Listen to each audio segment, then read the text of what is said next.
All right, it's the highly anticipated matchup for the super final of the Ray and Nephew Jamaica Premier League for the third consecutive season. Cavalier and Mount Pleasant will clash in the championship match. Both teams had to dig deep to come through their semi-final ties, 2-1 on aggregate, following Sunday's second leg encounters at Sabina Park. Mount Pleasant, the 2023 champions, were held 1-1 by Montego Bay United on Sunday, with their 1-0 first leg advantage good enough to take them through. 16-year-old Franco Celestine converted for the men in blue in the 38th minute before Brian Brown equalized for MoBay in the 61st. And although many fans have for weeks been hoping for a Mount Pleasant Cavalier championship match, Mount Pleasant's Theodore Whitmore was non-committal ahead of the second semi-final. Again, for me, it doesn't really matter, you know. As you said it best, you know. Mount Pleasant is in the final. Is who want to come and join us now.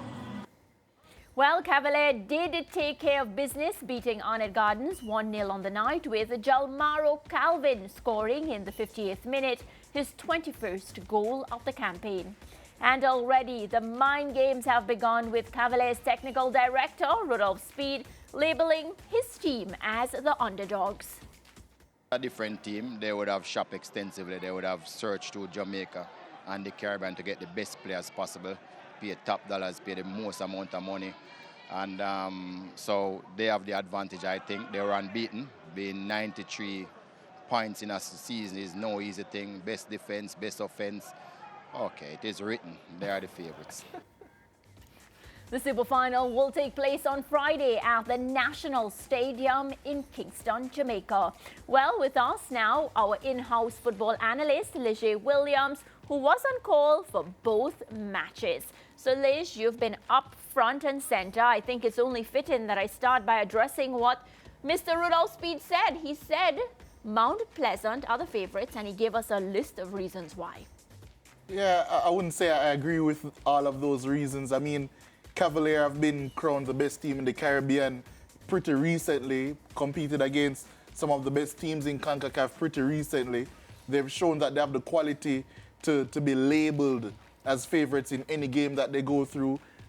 Were most of the things that he said true? Yes, Mount Pleasant did invest heavily, but I think if we were to look at it from my lens at least, I think they did all of that so they could catch up to Cavalier, because mind you, Cavalier won last season's Jamaica Premier League, beating Mount Pleasant, and they accomplished everything that they accomplished from a CONCACAF standpoint. So I do think that it was a bit of mind games, a bit of, you know, trying to shift an early narrative in case of Rudolph Speed, but I do think that it's a pretty closely matched contest.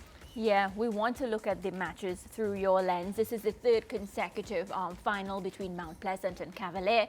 But before we analyze that, I want to spend some time talking about the journey to this point, because I'll start by saying that Mount Pleasant versus MoBay had everything in that second leg. MoBay, very, very urgent with the ball, and, you know, I feel like I saw so many positive signs from them that they would walk away from this match feeling like, you know, they gave it their all, but still couldn't get across the line. Yeah, you summed it up perfectly, Maria, because I think if you're looking at it from a purist lens, from someone who, you know, you call like a student of the game, both legs of the Mount Pleasant MoBay tie, I think, was the best football you will get all season.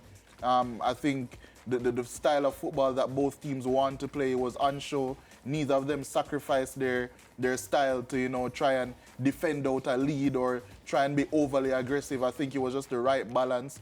Tactically, all of the tweaks from the first leg to the second leg, I think it just provided the platform for really good games of football, and both games were very entertaining. MoBay, they're playing their football and they really went for it. But I think Mount Pleasant in the end just had a little bit too much quality, especially defensively, and that was the difference between the two teams for me. Well, the difference had to be that 16-year-old, the Haitian, Franco Celestine. I hope I'm saying his name right, Lish. But what a goal from him. Yeah, no, from the first leg, it was mesmerizing. And what people, you know, we say that he's 16, but to really put it into perspective, he's the youngest player that is going to feature in the Jamaica Premier League playoffs this season. Out of all of the 6 teams, he's the youngest player from all of them. And from the first leg of that MoBay tie, I was mesmerized by everything that he was doing. Not only because, obviously he has the skill, he has the flair, and he's very fearless in how he takes on players, because he was matched up against Hospitales. I'm sorry for this, Mariah. Trinidad starting right back for their senior team, and he made him look pretty foolish, substituted at halftime during the second leg. But it's just how liquid his actions look. He doesn't waste any movement, and that's always something that young players do when they're playing off instinct. They don't quite have the sharpness in their movement as yet, but he plays like he's an experienced winger. Every time he gets the ball, he knows what he wants to do with it. He doesn't really waste any time to take on his fullback. And if he wants to come inside, he's usually decisive when picking a pass. So he really, really, really has impressed me so far, and he's a star in the making for sure. Yeah, Liz, we want to go quickly to the finalists, but before we do that, a quick comment on Montego Bay United and the improvement they've shown this season and their prospects for the immediate future, because they're coming from a background of being powerhouses in domestic football from the days when they were SEBA before they were called Montego Bay United. And they gave Mount Pleasant a very, very strong run. And I would suggest that even though they are disappointed that they have exited at the semi-final stage, there has to be a feeling of satisfaction that the 2024-25 season for them has shown good signs. Yeah, it has shown a lot of good signs, and there was a little bit of, I'm not going to say turmoil, because Rodolfo Zapata gave them a very good platform. He coached a lot of good things into them. Then when Paul Teagat Davis came around, it was a little bit of a rocky road. They weren't losing games per se or putting in bad performances, but we weren't seeing those sharp performances that we were seeing previously. But towards the end of the season, we started to see those performances. And then in the playoffs, I think they've been very good. They've shown a lot of tactical variety as well. I mean, that's always going to come when Paul Teagat Davis is at the helm, but also when he's being, I'm not going to say assisted, but when an Andrew Peart is a part of the technical committee and giving his input as well. There's a lot of signs that they show. They have a lot of quality players all across the field, but one thing I know that they do want to do for next season is add some more youth to the squad. This is a very prime squad if you were to look at all of the players that play. Brian Brown been around, Jordan Fletcher been around, Peter Lee Vassell been around, all of these players, Demario Phillips been around, so they're very experienced players in their prime. But I know just like Cavalier and Mount Pleasant, they want to add more youth to their setup to try and move the program forward. Yeah, we'll get to Cavalier on it in just a moment, but a quick comment on Mount Pleasant, because they obviously, based on the body of work we've seen from them all season, have established themselves as the best team in the country on performance. When I look at their squad, though, I can't help but feel sometimes, Liz, that they're spoiled for chances. Their squad is so deep, and they have impressive players who are on the bench, hardly getting any playing time. And if they were at other clubs, they would be probably starting players. So is this something that could work against them? In other words, their coaching staff having to twist their minds all over the place to get the best choice for like a starting 11, because they have so much to choose from. I mean, in certain positions for sure, because so far we've seen them 2 games now, they've changed around their attacking midfielder. They went, but that's a good thing about having a squad. You say it's a bad thing, but you always want to have that choice. In the first leg, they started Nicholas Cuckoo Nelson. He's more of, I would say, a second striker type. He likes to play on the wing. He can strike as well. So he's going to give you more of a thrust from behind the striker. So it's almost going to become a strike partnership at times. He can dovetail with wingers.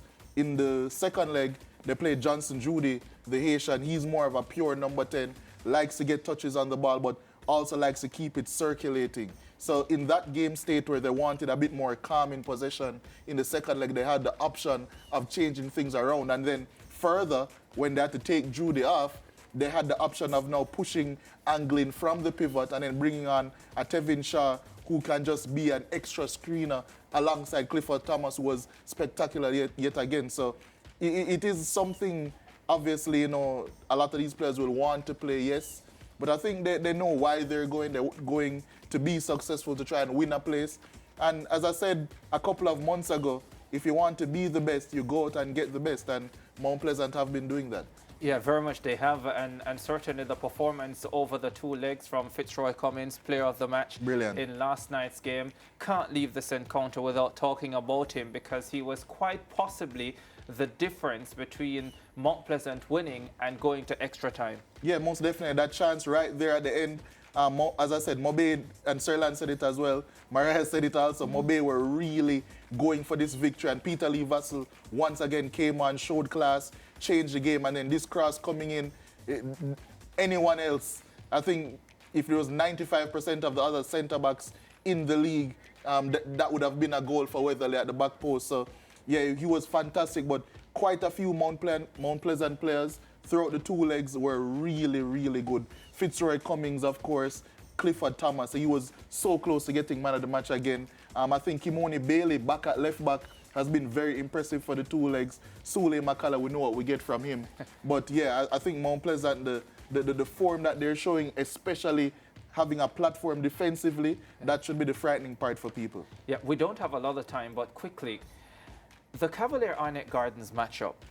Is there something that Cavalier does from a tactical standpoint that makes it so difficult for Arnett Gardens, a team that is usually so prolific, but up against Cavalier, they barely even get chances? Yeah, because Cavalier are one of the most astute defensive teams in Jamaica. But when you couple that with the play styles of Arnett, Arnett are a team that they have balance to them, but they love to go forward quickly. It's not in their natural game, as we would all know, watching Arnett Gardens over the years, to slow down play and play like a Mount Pleasant do, for example. They like to go forward quickly and move forward quickly, and that opens up space around the back. And one thing you don't want to do is open up space around the back against Cavalier. Yeah. Because what did Cavalier's goal yesterday come from? Arnett Gardens trying to attack, throwing numbers forward, Cavalier noticing that a Jamon Shepherd was playing at right back, because if you listen to Rudolph's Speed interview, he said that, you know, at times you don't have to beat a whole team. You just have to beat one player. There's Jamon Shepherd. He tried his best. He did do a good job, I think, for the most part, but when you have Dwayne Atkinson and all of this Cavalier speed running beyond you, it's always going to be difficult. And in Cavalier, they just always have players that know how to create moments. And as I said, they have the speed, all of the transitional power. So I think that's why it's a matchup thing. Cavalier are always going to be a bad matchup for Arnett Gardens. I know we spoke about this heading into the semifinals quickly, 30 seconds, in terms of the small squad for Cavalier and the fact that they may be a tad tired. Can we throw that out the window going into Friday's championship match now? I mean, I wouldn't like to, because I still do see, especially late in games, fatigue set in, because you have to bear in mind that Cavalier haven't had to deal with a negative game state too much in these playoffs. If it's a case where Mount Pleasant in the final, or even last night, if Arnett Gardens were to take the lead and it was Cavalier for the last 15 minutes that need that extra push to get into the final, to find some goals, that would take a lot from them, and we don't know if they have that as yet. So one thing they have been doing well is making sure they're in a relatively positive game state at all times. Yeah, I disagree with you all. I think it's time enough. We just stop with that tired legs, throw that away, and just let Cavalier do their thing, because they've been proving us wrong when it comes to being tired. Right? All right. Well, on that note, we're going to wrap up our JPL discussion for today. Say goodbye to Leger, and of course, thank you for joining us. And when we come back, we'll continue the SportsMax zone without him. We're tired of him. Tired legs.